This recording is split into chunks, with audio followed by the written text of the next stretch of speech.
It's Sri Ram's appearance day, so we are supposed to sing some mantras for Sri Ram. So those who don't know, they can see. We will use two of them, first the second, the third one optionally. So, okay, this maybe I need.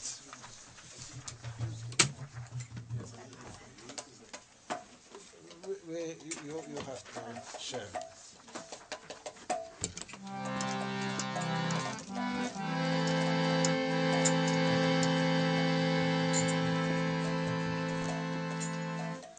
Om Ganatminandasya Gana Gana Salakaya Chakshurumita Tasmai Shigurava Namaha Sri Chaitanya Manopishtam Stapitamina Bhutale Swayam Rupa Kadamahyam Dadatu Svapadantikam Bandam Siguru Shutapada Kamaram Sigurun Vaishtavamscha Shirupam Sairastam Saganaraguntam Tam Sajivam Sadvaitam Savaltam Parjana Saitam Krishna Chaitanya Devan Sri Radha Krishna Padam Sahagana Lalita Shri Vishakantamscha Namam Vishnu Padaya Krishna Prastaya Bhutale Shmate Bhaktivedanta Swami B.A. Namaste Sarasvate Deve Gauravani Pracharine Nirvishasha Shunyavadi Paschatya Shatarine Jaya Sri Krishna Chaitanya Prabhu Nityananda Sri Advaita Gadadhara Shivasati Gaura Bhakta Vrinda Hare Krishna Krishna Krishna Hare Hare Hare Rama Rama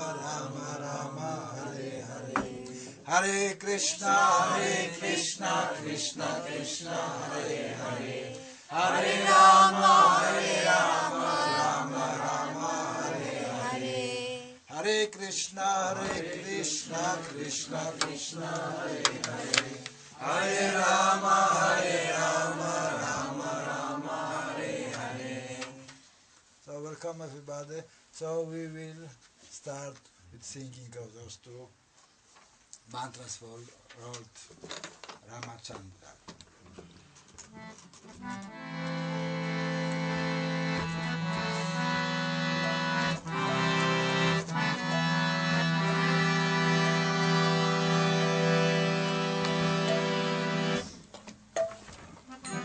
Ragupati Raghava Rajara Aditapa Sita Ragupati Raghava Rajara Aditapa Sita Sitaram Jaya Sitaram Sitaram Jaya Sitaram Sitaram Jaya Sitaram Sitaram Jaya Sitaram Ragupati Raghava Rajara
So, today we'll be reading about pastimes of Lord Ramachandra. We begin with some background to the whole story. It will take about 40 minutes to read it, so have patience, but I think you will be very pleased to listen to this story. Because the story is about spiritual life, it's about ecology, it's about human behavior, how to go from animal existence to the godly existence. Simply how to become a liberated human being. How to develop pure love of God.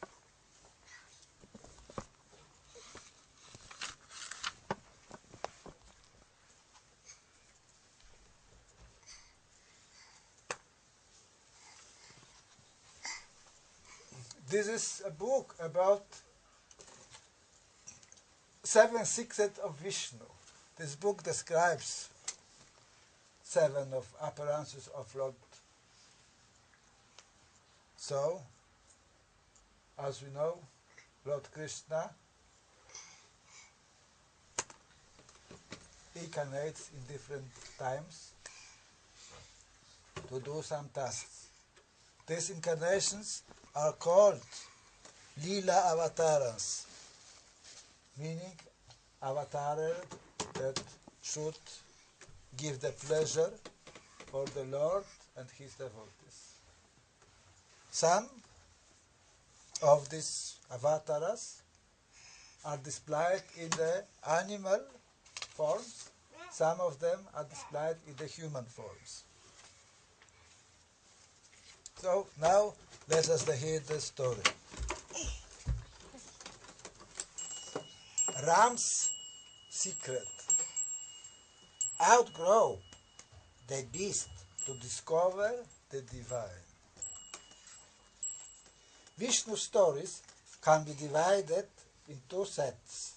Those who function in timeless realm and those who function with time, within time. The first set deals mostly with devas and asuras. The second set deals with manavas and rakshasas.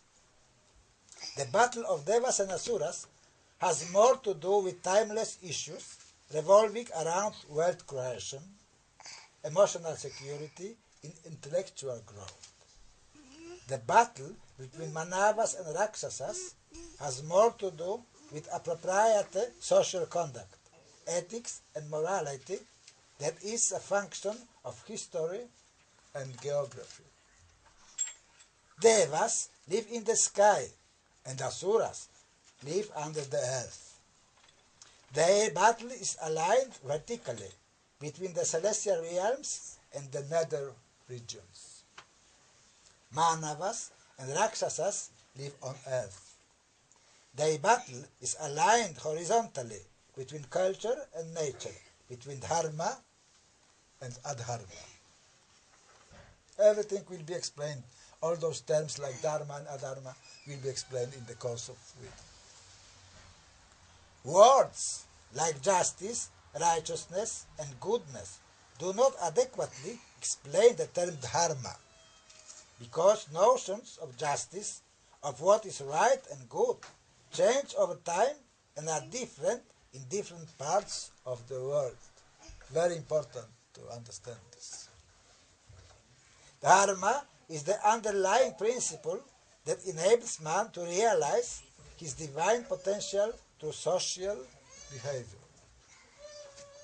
To understand the words dharma and adharma, we have to realize the stark divide between humans and the rest of nature. Only humans have the ability to reject the law of the jungle, both positively and negatively. Positive rejection of the law of the jungle means that we empathize and include others in our quest for security and growth. This is dharma. Negative rejection of the law of the jungle means that we exploit others and include all in our quest for security and growth. This is adharma. Dharma manifests as rules that seek to provide for and protect all creatures. This means actions that help the helpless, where the mighty care for the meek. Adharma is the very opposite, taking advantage of the law of the jungle for the benefit of the few at the cost of the rest. Adharma is about domination, territoriality, hoarding, attachment and power. Dharma is about outgrowing these cravings. Humans who uphold Dharma are called Manavas, after Manu, the first human who rejected the law of the fishes. Humans who uphold Adharma are called Rakshasas and are often described as demons. Both Manavas and Rakshasas are grandchildren of Brahma, indicating that they are two different frames of mind. The conflict forms the keystone of the epic Ramayana. So the story of Rama is described in the Ramayana. Ramayana was written by sage Valmiki, who is said to live about 60,000 years meditating, so long that only bones became left. The whole body was destroyed. But he was stark, very strong, determined to gain his goal. And then, when he got this goal, he self-realized himself. Then he wrote down the Ramayana, the story of Prince or King Ram. The only incarnation of Vishnu who was a king sitting on his throne. It will come later. Ramayana tells the story of Ram, the only avatar to be worshipped as king. It is the story of a man who upheld the code of civilization and refused to succumb to animal instincts despite every provocation. To appreciate the Ramayana, one must first hear the story of Prithu and his father Vena. So Maharaj Prithu and Maharaj Vena, his father, are very important persons in an epic, in a story called Bhagavata Purana. We will come to this later. The Bhagavad Purana refers to a king called Vena, who plundered the earth so much that the earth in disgust ran away in the form of a cow. This naturally resulted in chaos. The plants refused to bear fruit, and seeds did not sprout. There was hunger everywhere. Animals cried, humans wailed. The sages then decided to do something about it. They picked up a blade of grass, chanted magical hymns, turned the grass into a potent missile, and used it to kill the greedy king. The rishis, it's a name for the Vedic sages, they are called rishis, meaning seers. They can see into the past, present time, and into the future. The rishis then charmed Vena's corpse, removed all that was savage and untamed in it, and created a new king from the distilled, purified, positive elements. This king was called Prithu, a form of Vishnu. Prithu went to the earth cow and requested her to provide milk for his subjects, but the cow refused. She was still angry, so Prithu raised his bow and threatened to shoot her down with his arrow. "If you kill me," said the earth cow, "then all the nature will be destroyed, and so will all life." Prithu then argued that without domesticating the earth, he could not feed humanity. At this time, it was time that one king was a sovereign all over the whole earth, not just one country. At the time, Maharaj Prithu was a lord over the whole earthly globe. He had no choice but to tame the earth, turn the forest into fields, route the water and rivers with canals. "Do so, then in moderation," said the earth cow. So Prithu promised to institute dharma, to rules that allow culture to thrive without destroying nature. This shows how it should go. So if we see what's happened now, we can make this comparison. This is not easy. It must be remembered, because human life is validated when there is growth. Animals have no such desire to grow. Growth of human civilization involves the domestication of nature, the uprooting of forests and destruction of ecosystems. This material growth can destroy the world if unchecked. The only way to check it is by tempering it with intellectual growth and emotional growth, which are the two limbs of spiritual growth. Dharma balances nature and culture between the needs of animals and the needs of humans. The symbol of Dharma is the bow, which the gods gave to Prithu. The bow indicates balance. The string cannot be left loose or too taut. Prithu is described as the first responsible king of earth. This is why the earth is called Prithvi, being subdued to the Prithu. As human society creates settlements, forests are turned into fields and animals are domesticated. This gives man extra resources, more food and time. This enables man to move from material pursuits to other pursuits, such as art and philosophy. But to ensure that there is no excessive material exploitation of earth, rules are put in place. These rules are known as Varna, Ashrama, Dharma.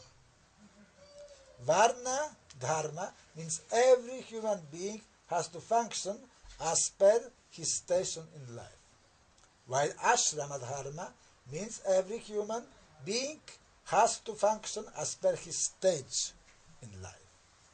Thus, in Dharma, humanity is governed by duty, not desire.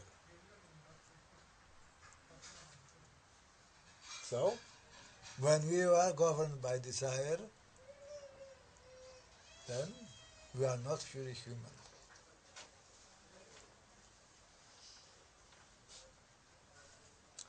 Rules are not ends in themselves. They are warning signs so that greed does not rear its ugly head. There are 4 stations in society. Brahmana, the station involved with spiritual activities. Kshatriya, the station involved in administrative activities. Vaishya, the station involved in wealth-generating activities. And Shudra, the station involved in service-providing activities. Varna means disposition. Yati means profession. In an ideal world, Varna corresponds to Yati, being the same, practically. But this is rarely the case. Today, it's not the case at all. If it were so, then Varna would supersede Yati, as Varna is natural while Yati is man-made. When Yati supersedes Varna, when professional station is given more importance than natural disposition, problems emerge. So we have this in India because artificially, in India there is this one is trying to obey this one ashrama system, but in fact it's turned to be a jati, what we know in modern world called caste system. So Varna system, when not properly applied, became still Yati, and Yati will become a phenomenon what is called caste, which is lying on the ground of your birth. If you born in Brahmin family, then you consider to be Brahmin. If you born in Shudra family, you are considered to be Shudra, which is not true, because if you are born in a Brahmin family but you are not in possession of Brahminical qualities, you are only Brahmin to the name, but you are not Brahmin to the substance. You are Shudra. If you behave as Shudra, then you are Shudra. So our behavior is the most important thing. It shows to which of those stations of life you belong. Not what you tell people. What you do is important. Even Jesus Christ said this many times.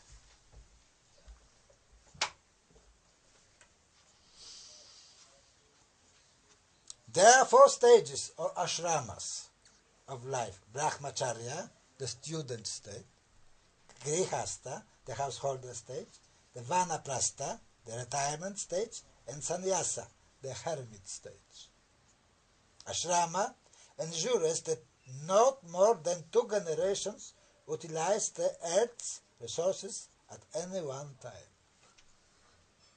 When the grandson is born, it is time to retire.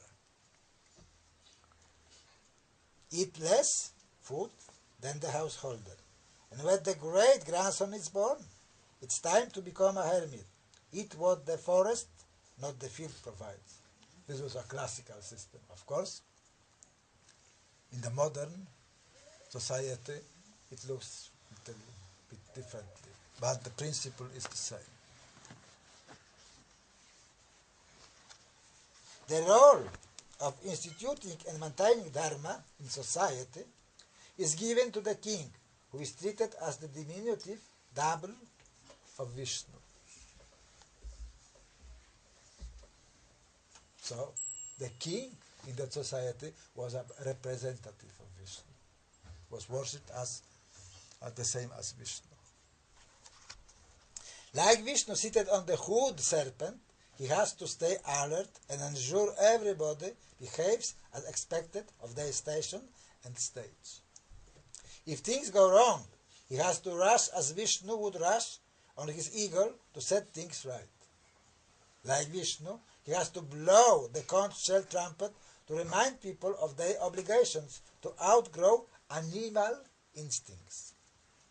Like Vishnu, around whose index finger rotates the wheel, he has to revive things periodically to ensure things keep moving. Like Vishnu, he has to wield his mace and lotus, punish lawbreakers and reward law abiders. So, what we read right now, it was explanation of those paraphernalias that we can observe on Lord Vishnu. Now we can know why those things he has in his 4 things, what they mean. Sometimes, being long-time Krishna consciousness, sometimes we don't know those things. Now it's become explained.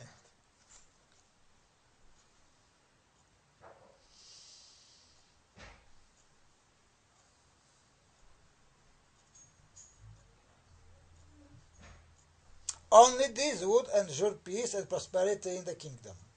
And if all kings function as Vishnu does, there will be peace and prosperity across the world. The needs of humans will be satisfied without affecting the needs of animals and plants and the regenerative capacity of earth. Only if the king does his duty will the earth, cow, be happy. But in the material world, nothing is permanent. As faith in spiritual reality collapses, fear resurfaces, duty gives way to desire, ambition rears its ugly head, and eventually rules are compromised. Humans refuse to function as per their station in society and stage of life. Everybody does as he likes. Especially in Sweden, you have this beautiful uttryck, beautiful saying. Expression. You know what it is? How you say? Which one are you thinking of? About materialism and so. Yes. If I will, I will do it. How you say this in Swedish? If I feel for this, I will do it. How you say this in Swedish? Om jag känner för detta. Yes! Thank you. Thank you. Snarare So, så gör jag detta. yes. Om jag känner för det så gör jag det. Yeah. But there's a short version of this also. How you say this? Usually, every day you say this so many times. Okay. Kortare än shorter. Okay, but that's the point. If I känner för det så gör jag det. Meaning, you are in the focus. You are the most important. What you feel is the most important. The others, what they feel is not that important. You do it bara om du känner för det. Ingen empati. Nej. Okay. Ingen är viktig. The excesses of man breaks the back of the earth cow and makes her other soul. In despair, she turns to her guardian, Vishnu, and he responds by descending in various forms. Sometimes animal, sometimes human. Those descents are known as avataranas, and the form Vishnu takes each time is known as avatar. The number of avatars varies.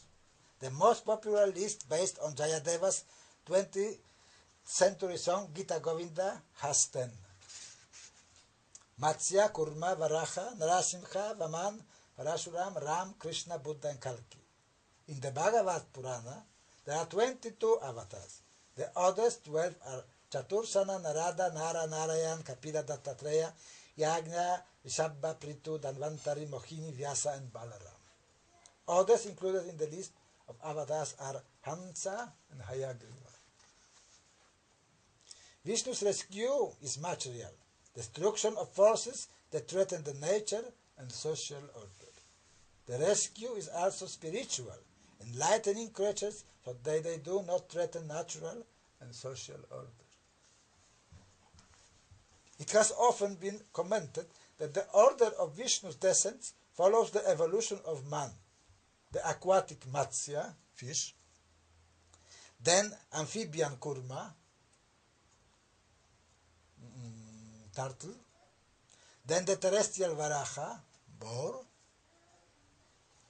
followed by half human, Narasimha, half man, half lion, and finally the human Vaman. The human avatars in turn follow the Varna system. Parashurama is Brahmana who behaves as Kshatriya. Ram is a Kshatriya by birth and action, as a pure Kshatriya in the purest form. Krishna is Kshatriya by birth, but functions as Vaishya, coward, and Shudra, Charayotar. They also follow the ashrama system. Parashurama is Brahmachari, Ram and Krishna are Grihastis, Buddha becomes a Vanaprasti, and finally Sannyasi. While material reality is bound to transform, Vishnu makes the transformations predictable by anticipating the changes and acting accordingly. Thus, over time, all organizations and systems and processes and codes lose their relevance. This inevitable and gradual collapse of all systems is expressed in the concept of yoga. Just as a human life has 4 phases, childhood, youth, maturity, and old age, every organization or system goes through 4 phases, Krita, Treta, Dvapara, and Kali. It is said that the bull of Dharma stands on 4 legs in the Krita Yuga, on 3 legs in Treta Yuga, 2 in Dvapara Yuga, and 1 in Kali Yuga. After this, the bull of Dharma and the society it upholds is washed away by the waters of pralaya, meaning waters of dissolution, of destruction. Pralaya means destruction.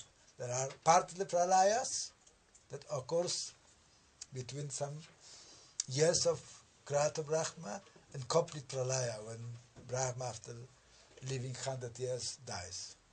It's called sometimes Mahapralaya, the great dissolution, the great destruction. This is death of the world, followed by rebirth. In the new life, the four yugas will follow each other once again.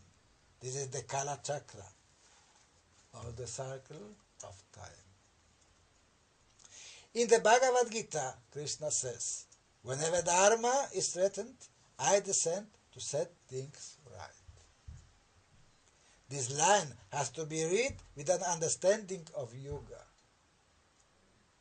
Vishnu does not stop the march of time, nor does he reverse it. An avatar does not restore the ideal Dharma, because there is no ideal Dharma. An avatar redefines Dharma for a particular age. Dharma of Krita Yoga is not the Dharma of Treta Yoga. Times are different, needs are different. Hence the code of civilization is different. This is very important for us as Krishna's devotees to understand. Because sometimes when we read the scripture, I read it every day on the internet. Some devotees ask it, but it's written in Srimad Bhagavatam that he has done like this, and that those people who write those things, they don't understand this process, that every time has its own rights and its own life, and therefore we cannot compare certain things because they are going in the certain circles that are closed, and particularly for this age, not the other. One can look at Vishnu as a doctor who appears whenever there is a disease. He restores health but does not stop aging. Eventually, a patient will die. The doctor's duty is to help the patient live a full and healthy life. This is what avatars do. Balance human demands with nature's needs for as long as possible. Pralaya is an eventuality, but an avatar prevents it from happening prematurely. Important thing to understand also. One can say that when one age has reached its ebb, an avatar appears to facilitate the transition to the next age. Parashurama thus appears when the golden age of Krita Yoga gives way to the silver age of Treta Yoga. Ram appears when the Treta Yoga gives way to bronze age of Dvapara Yoga. Krishna appears when the Dvapara Yoga gives way to the iron age of Kali Yoga. Buddha shows the way in the Kali Yoga, and when Kali Yoga comes to a close, Kalki heralds Pralaya, death that leads to rebirth. The shift from Krita Yoga into Treta Yoga happens when the notion of property emerges. Property relates to several things: domesticated animals, land, and even women. The wife is visualized as property. She is expected to be obedient and faithful to her husband. In the Krita Yoga, this is voluntary. But as Golden Age draws to a close, desire and passion changes all this. Fidelity is enforced. Also, no anymore natural fidelity. You need the rules and regulations to be kept inside some decent behavior. this happens percentually. So 75% in Treta Yuga you are okay. 50% in Dvapara you are okay. 25% in Kali Yuga you are okay. And supposedly you were 100% okay in Krita Yoga, called also Satya, age of light.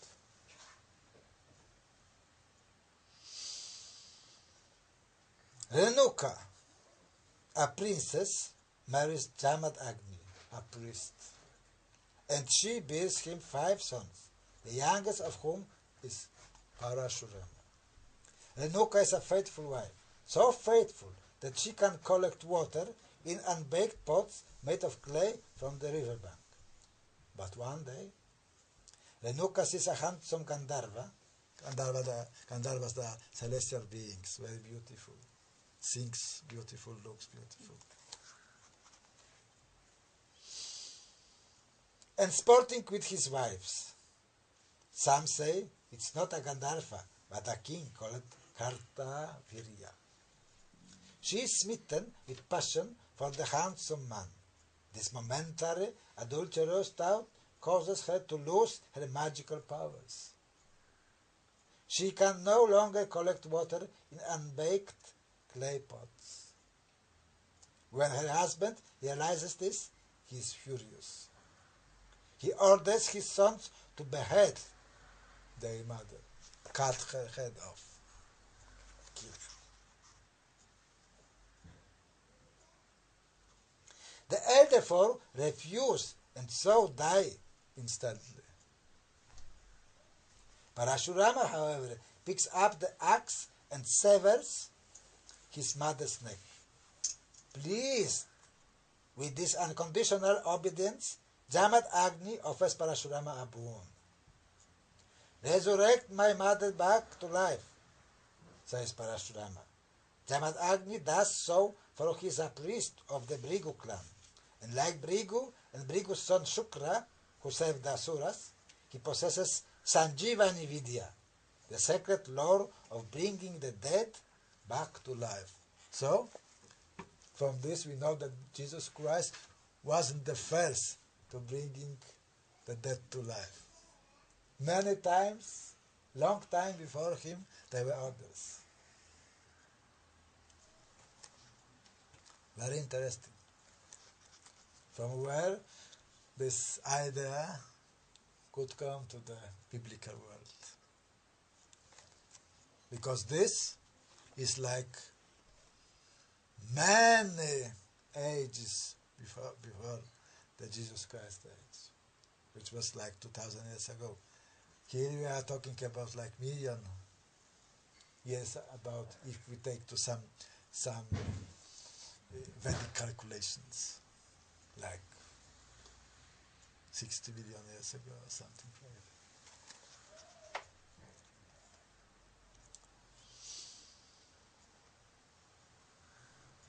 that. In Krita Yoga, cows are distributed freely by kings. The act of Kshatriya generosity ensures Brahmanas can carry out their rituals and other spiritual and philosophical obligations without worrying about income. But then Krita Yuga draws to a close, and Kartavirya, king of the Haihaya clan, seeks the return of a cow gifted to Jamad Agni. Jamad Agni finds the very idea preposterous. No one takes back gifts once given. This is Vedic civilization. If you gave once, you cannot take it back. If you do this, this is a demoniac behavior. But the king insists and begins to take the cow by force. Kartavirya is powerful king, blessed with 1,000 arms, a metaphor for his military might. Interesting statement, because when we read the scripture Bhagavatam. There are descriptions of many entities. They have 1,000 or 10,000 hands, arms, or heads. And then we stand in that position. How to take it? Shall we understand this literally? Was the time where there was a person who had 10,000 arms? Or should we understand this metaphorical, as a metaphor? It's up to you to decide.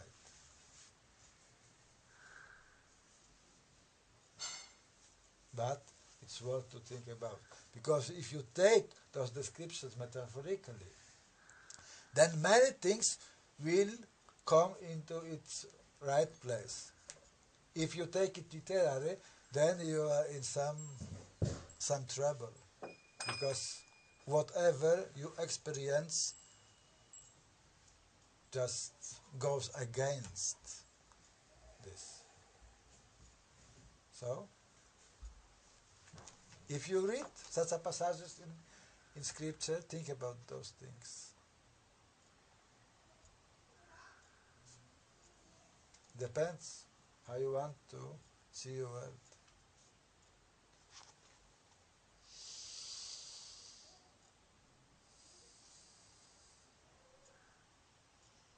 Kartavirya is a powerful king, blessed with 1,000 arms, a metaphor for his military might, and no one can stop him.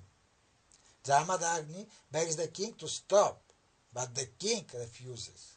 Parashurama cannot bear to see his father demean himself so. So important, honor, the feeling of honor, so important.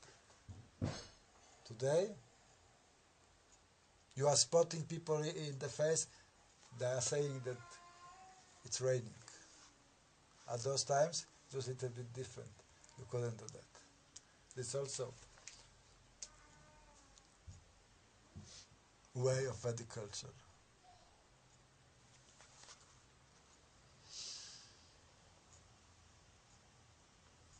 He cannot bear to hear the piteous cries of the cow being dragged away by the king. So he picks up his axe and hacks the king to death. This is a shocking event. The killing of a king by a priest.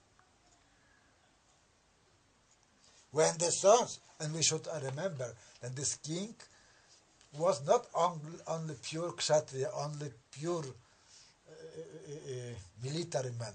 He was king priest at the same time also. Therefore, this act is very important and gives some turning point in our history. This is a shocking event, the killing of a king by a priest. When the sons of Kartavirya hear of this, they avenge their father's death by raiding Jamadagni's hermitage and cutting his head off. An infuriated Parashurama takes an oath to rid the earth of all warriors and kings. So a massacre begins. He kills 21 generations. Some say 21 clans. Again, very interesting. If we accept seeing this, I killing 21 generations, that means 1,000 and 1,000 years of killing. But if we take understanding that it's about 25 or 21 clans, then for our modern mind it will make more sense, because this is possible. This is within the scope of what we can do. We can accept this more willingly than this description of killing going on under 25 generations. One generation is 25 years, so it's 620 5 years. And of course, we are talking about years of gods, so they are like billions of years. It's worth to meditate about this.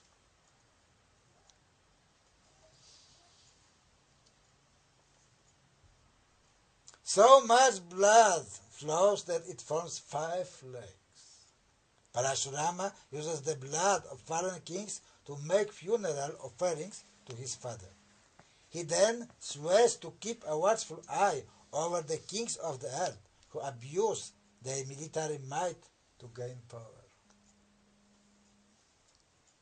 But then, one day, Parashurama encounters Ram.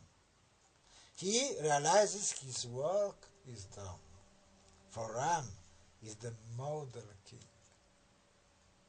one who never uses his royal power for personal gain. Ram, like Parashuram, is an avatar of Vishnu, but the only one to be visualized and worshipped as a king. We know Krishna, at his most he was considered the prince and never worshipped as a king.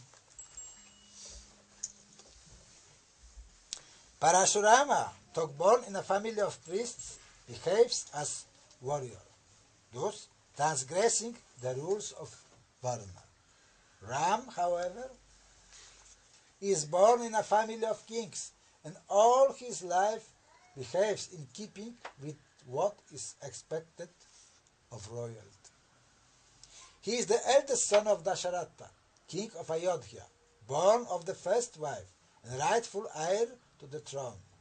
But on the eve of his coronation, his stepmother, Kaikeyi, reminds Dasharatha of a promise made long ago, that he would give satisfied any 2 of her wishes. She demands that Ram go into exile and live as a hermit in the forest for 14 years, and her son, Bharata, be made king instead. When informed of the situation, Ram, without regret or resentment, abandons his royal robes and goes to the forest, followed by his dutiful wife Sita and his loving brother Lakshman. To Kaikeyi's despair, Bharata refuses to take the throne acquired through deceit. He decides to live like a hermit himself and wait for his brother to return and reclaim his right to the throne. The behavior of the Ram's brothers are very unlike the behavior of other brothers. Ram encounters as he moves from north to south during his exile. Far to the south is the kingdom of Lanka, ruled by Ravana, the Rakshasa who has usurped the throne from his brother Kubera.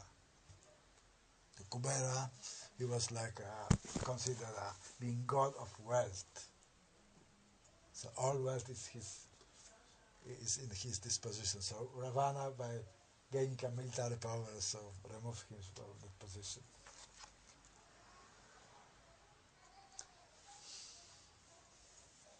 The Yaksha. Kubera is a Yaksha.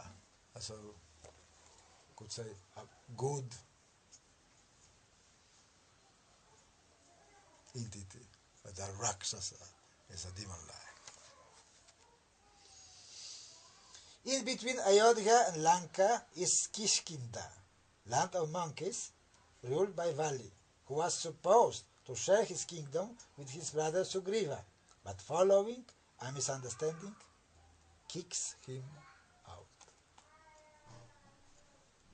This is not a geographical reference, rather a metaphorical indicator. In mythic vocabulary, north, the realm of steel, pole star, is indicative of spiritual reality, and south, the opposite, is indicative of material reality.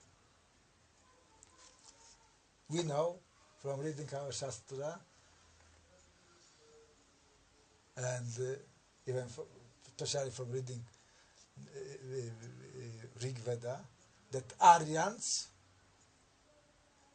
living in the north was fighting with Dravidians living in the south. The Aryas were noble and white, and the Dravidians were of dark complexion and no civilization at all. So this you can find in Rig Veda. So this understanding presented here is correct. It's another words, but meaning is the same.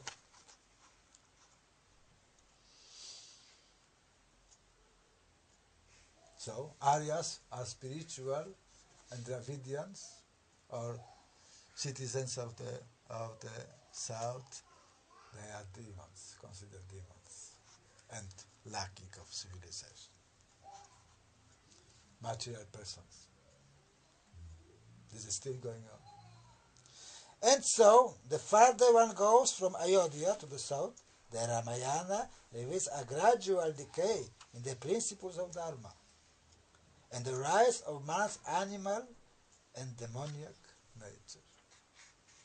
When Ram is progressing towards the Lanka, so he meets all the time different creatures, different kind of demons. He fights them with his brother and restore dharma there. But they are there. They are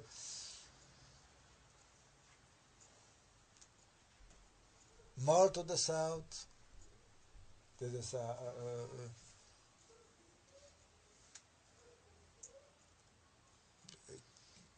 condensation of such a creatures and such an uncivilized behavior.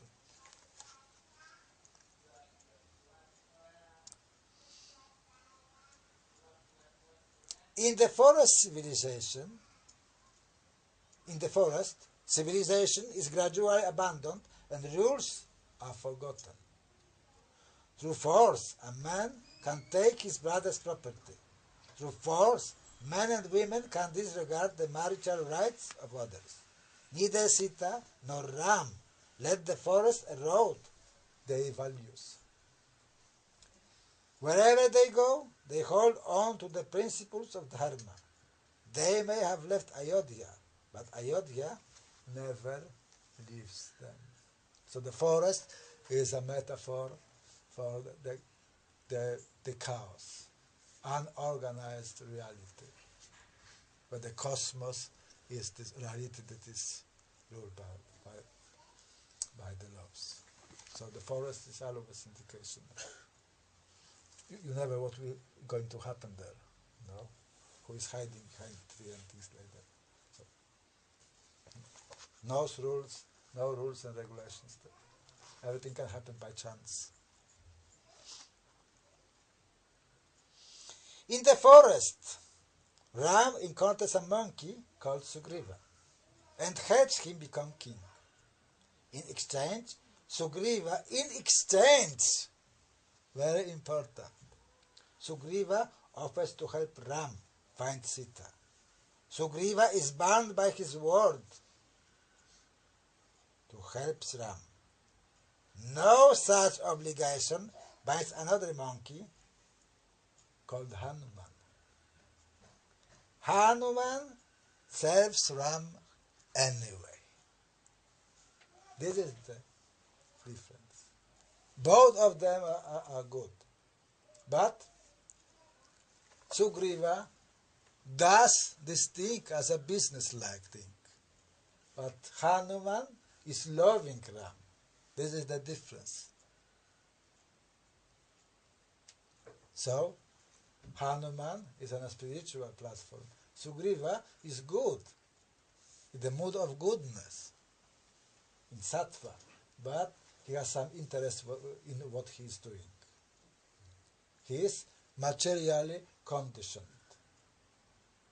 So, sometimes in our life, we meet good people, but we have to explore what their motives are. And then, if we are enlightened ourselves, then we can judge properly who they are and what they want from us. Do they love us or do they want to exploit us? So, intentions are very, very important. This spirit of generosity indicates spiritual awareness, a concern beyond the self for the other. Hanuman just breaks free from Prakriti and becomes Purusha. Prakriti means symbolize his here material existence, and Purusha symbolize the spiritual existence. Animals are governed by their sexual and violent instincts. Humans can overpower those instincts because of their larger brain. To animal, without the benefit of larger brain, Hanuman practices celibacy and fights only for the benefit of others. This transforms him into an object of veneration. Dog beast, he comes to be equated with God. All over the India, everybody worships Hanuman as an example of perfect servant. We worship him as a God, expansion of God. An example of unconditional love and service to the Lord. Practically, it's maybe in this temple, maybe on this wall, you can see Ram alone, but usually he is portrayed with his wife Sita, his brother Lakshman, and with Hanuman kneeling with their throne or something. Always. Ram is always there. Under the leadership of Hanuman, the monkeys built a bridge across the sea to the island kingdom of Lanka and launched an attack on Ravana's citadel. A king is supposed to be provider and protector of his people. Ravan is neither. He is the archetypal alpha male, for whom kingdom is nothing but a territory. He is unwilling to give up Sita even if it means the destruction of Lanka. He sends his brothers and sons to their deaths, but refuses to part with Sita. He wants this way at all costs. Gives example of demoniac behavior. No taking consideration in only my will is the only right thing to do. Ravana has 10 heads and 20 hands. He is described as the son of priest, well versed in the scriptures. He is also described as a devotee of Shiva. Despite of all this knowledge and all the powers bestowed upon him, he does not display wisdom. While the monkeys have transformed themselves into humans, Ravana descends from being human to animal. In fact, he is worse than animal, for his actions are not motivated by self-preservation or self-propagation, as animals do. He is consumed by self-delusion and self-importance, and that is ultimately his downfall. So, we can draw a lesson from that for ourselves. If we do as Ravan did, so we will go to the same end as his. Maybe not literally the same, but in consequence, we will land in that position, sooner or later. In the absolute consideration, the time does not play no role, not even exists. After killing Ravana, Ram returns to Ayodhya with his wife Sita, and is crowned king.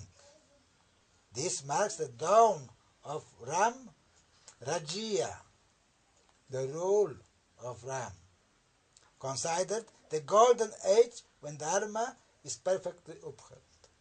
So now we came across the same golden age. In the beginning of our reading, we heard that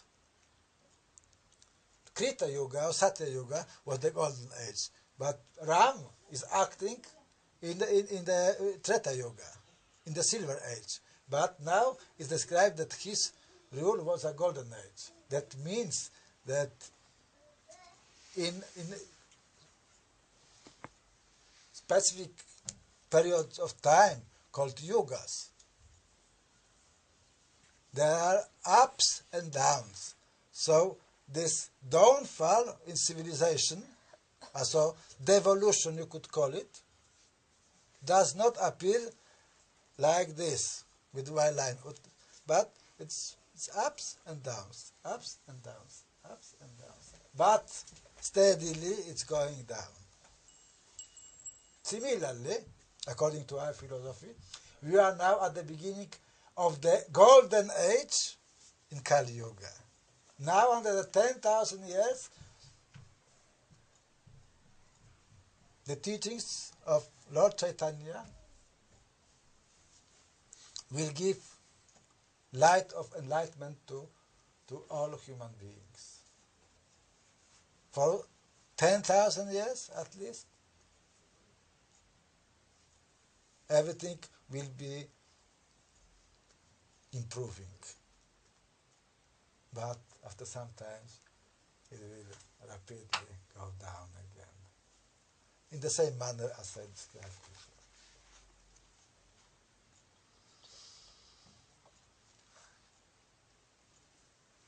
But then one day, Ram hears street gossip. The people of Ayodhya are embarrassed to have Sita as their queen. For having spent several months at Ravana's captive, she is a woman of tainted reputation.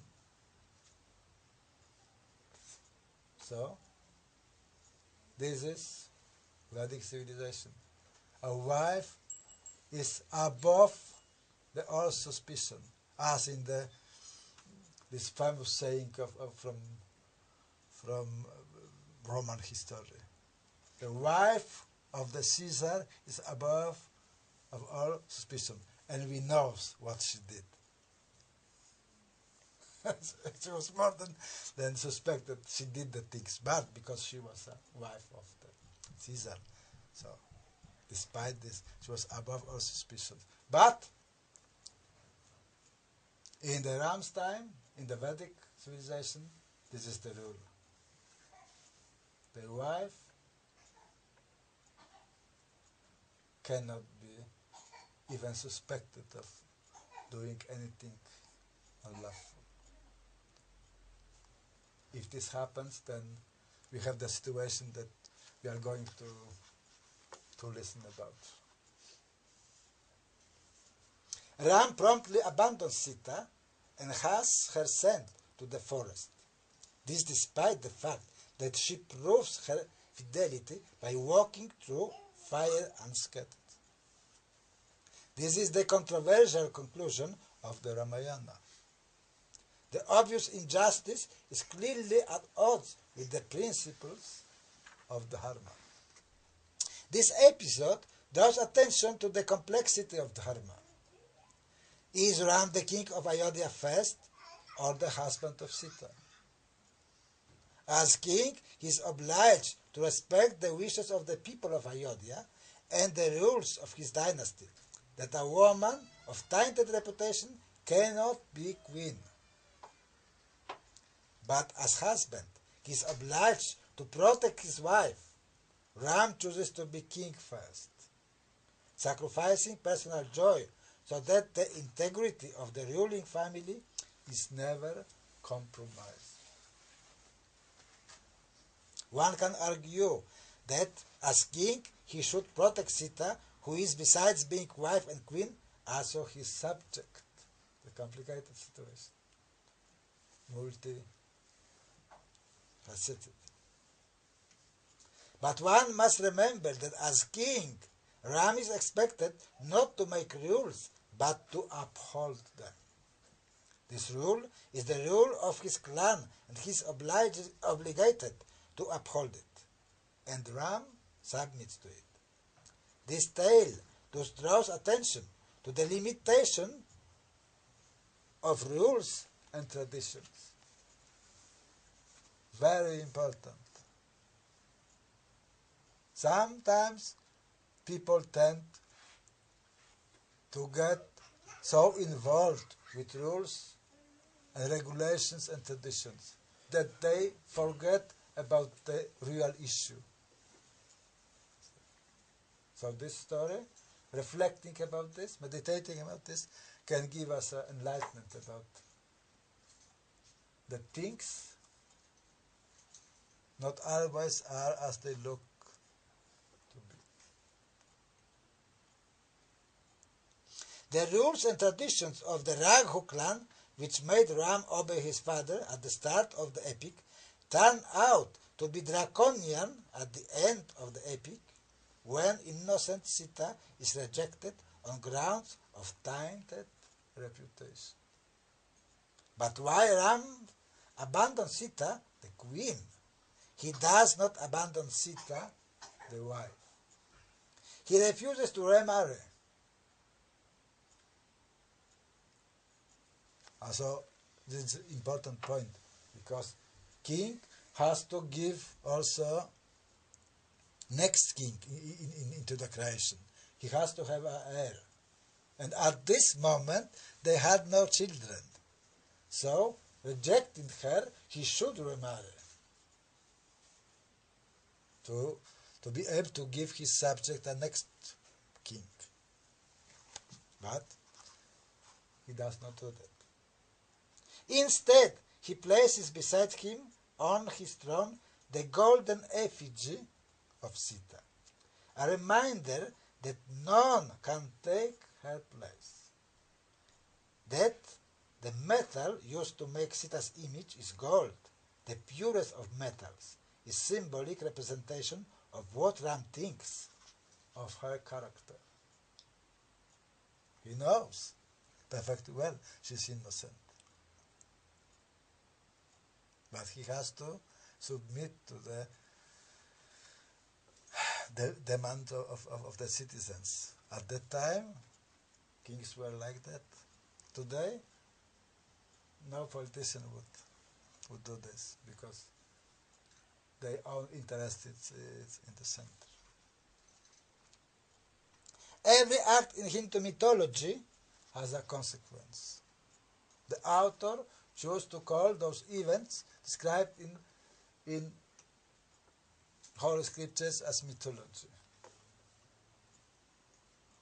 So, one can discuss what the word of mythology means. Mythology builds on the myth. Myth is a situation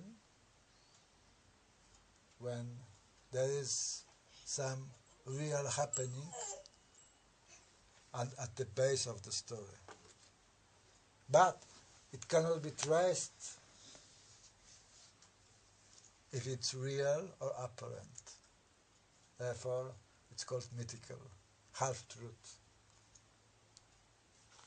So, usually in philosophy, on history or in history of religions, we call those distant prehistoric happenings as mythological events.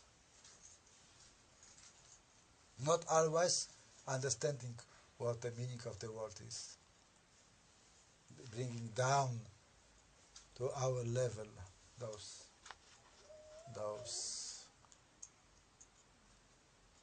things that happened there. After Sita is abandoned, Ram loses the only battle of his life. His royal horse is captured by love and Kush, Sita's children, born in the forest, who don't know that Ram is their father. They successfully fend off Ram's army and indicator that Dharma rests with Sita, not with Ayodhya. Sita stops the war between Ram and his sons. Her victory is clear proof of her purity and chastity.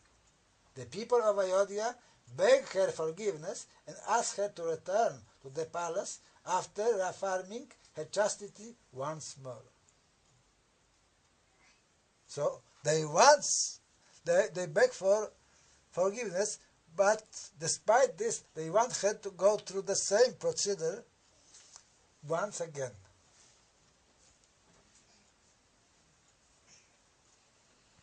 So Sita asked the earth to open up and swallow her if she has been a faithful wife. The earth immediately opens up and Sita descends to the nether regions. It is in effect the return of Lakshmi to the land of her fathers. Lakshmi is the goddess of love, of riches, of wisdom, depending on the situation. The wife of Narayan, the wife of God. Ram as Vishnu refuses to stay on earth without Lakshmi, and so, after begetting his kingdom to his sons, walks into the river Sarayu and gives up his mortal body.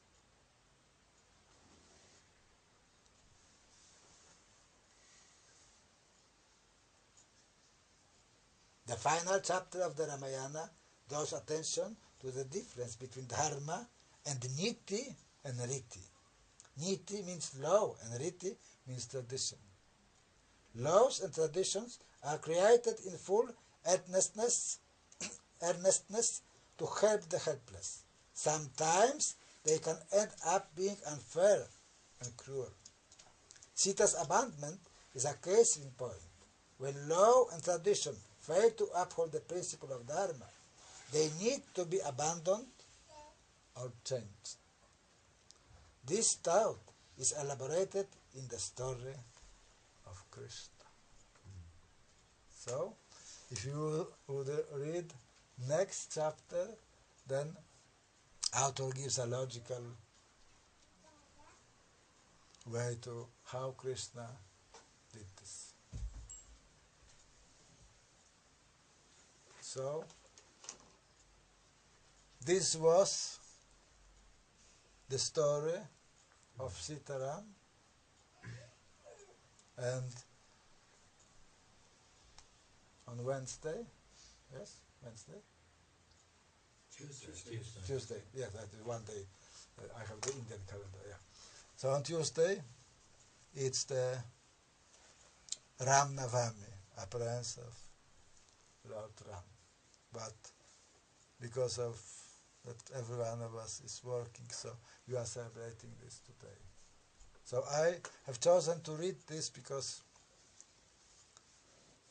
I found it very interesting and very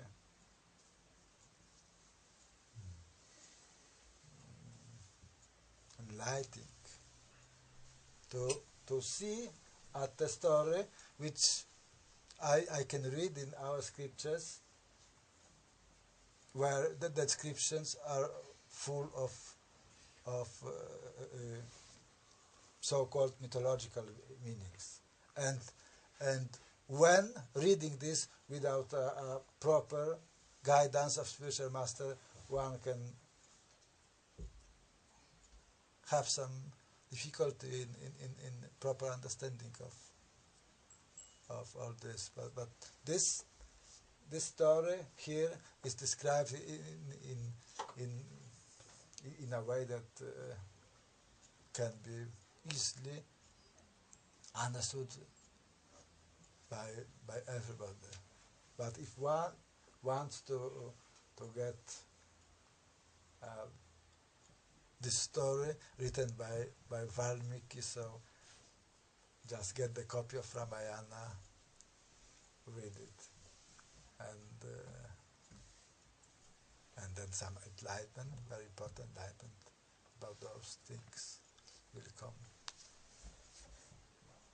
So, in essence, there is no difference between Krishna and Rama.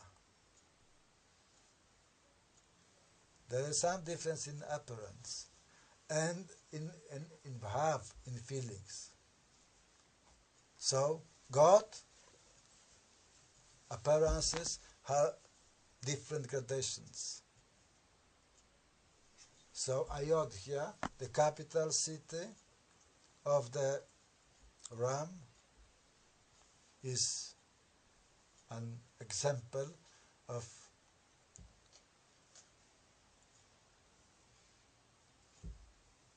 God who is worshipped in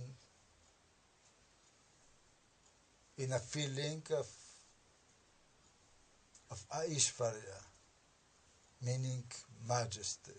So you consider him being almighty, little bit distant, the king sitting on the throne with his wife, maybe with his brothers nearby, and with the kneeling Hanuman at his feet.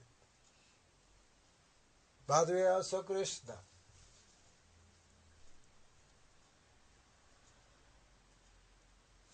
who is worshipped in the mood of Madhurya, meaning sweetness. There is no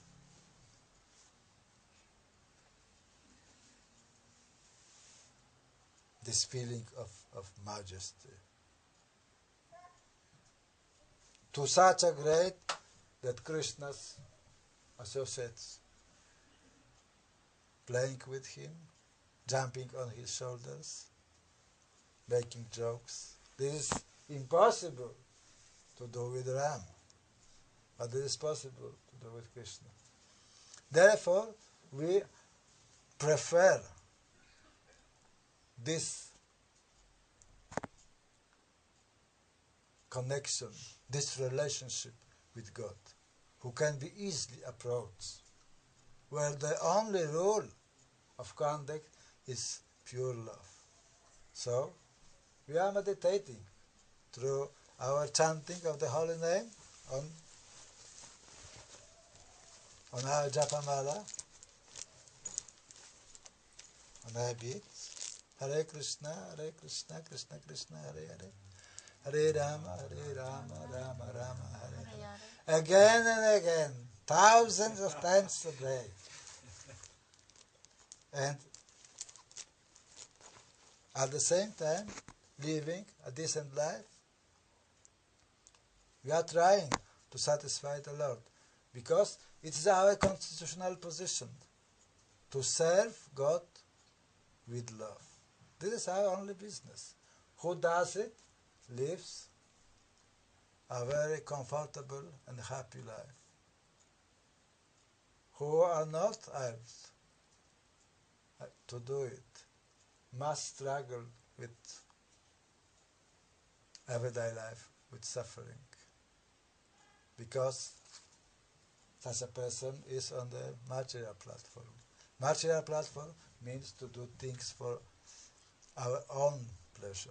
Spiritual life means to do things, doesn't matter what you do, for Krishna's pleasure. So, therefore it's important to learn about who is Krishna, what he does every day, how he lives. And this way we will be able to know what can please him. And then it's just to follow. So in this way, the process of bhakti yoga, loving relationship with a God, is very easy. It's not complicated. But it's getting very complicated if this practice goes against our desires. Because if we go the way of our desires, then it can be very hard to serve the Lord. Because then we want to be served.